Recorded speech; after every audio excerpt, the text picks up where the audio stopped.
Okay, I heard this production about this Prapatthi Margam. What is the difference between the performing an ordinary Margam and this Prapatthi Margam?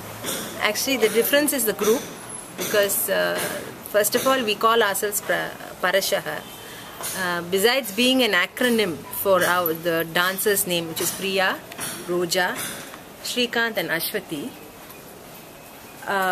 Parashaha also means, in Sanskrit it means a person who can change a metal into gold. Something called like the alchemist's stone or the philosopher's stone. So what we are trying to do is, we are 4 established dancers, disciples of very senior gurus, and we think that as a group we can make a difference by giving good thematic performances in the clean classical style. So Prapatthi Margam actually Prapatthi Margam is the path to reach God. It's a very Vaishnavite concept. It comes under the topic of total surrender. Completely, you just surrender to God. So when you take something like that, when you say, if you take Krishna, and if you take his life, there are so many devotees who have actually completely surrendered to him. And this kind of surrender you saw in the Gopikas.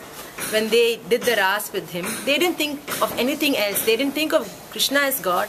They didn't think of Krishna as a friend. But they just completely surrendered themselves to him. So that is one kind of surrender. The second, if you see, which comes under the realm of bridal mysticism, is Andal.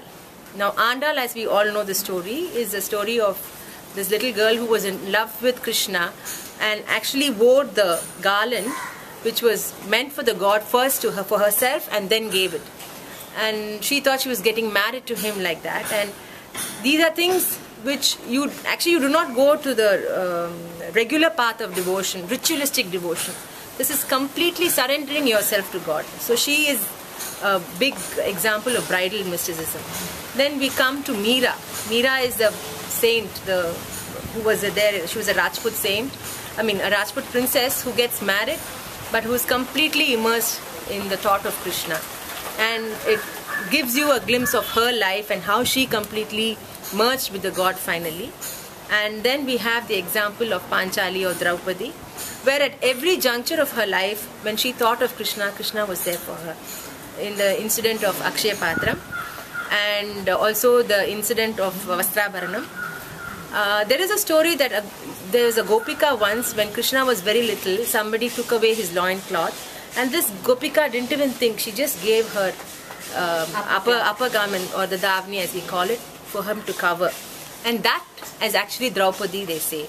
And for that little bit that she gave, Krishna gave her back yards and yards of cloth to save her. So this is Prapatthi Margam, that is completely surrendering to Lord Krishna. So and we just thought, because our dancer, a senior dancer who's also steeped in the Bhagavata Mela tradition, Shrikant, we thought we'll tap his strengths, and this is kind of a dialogue with the masses, because one way for us is to actually reach what we're doing. See, any classical dance, like there is a codified structure, and not everybody can, without explanation,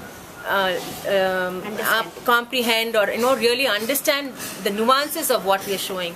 So by adding this Katha Kalakshepam style, we also get the attention of the audience, and they will also understand these concepts better.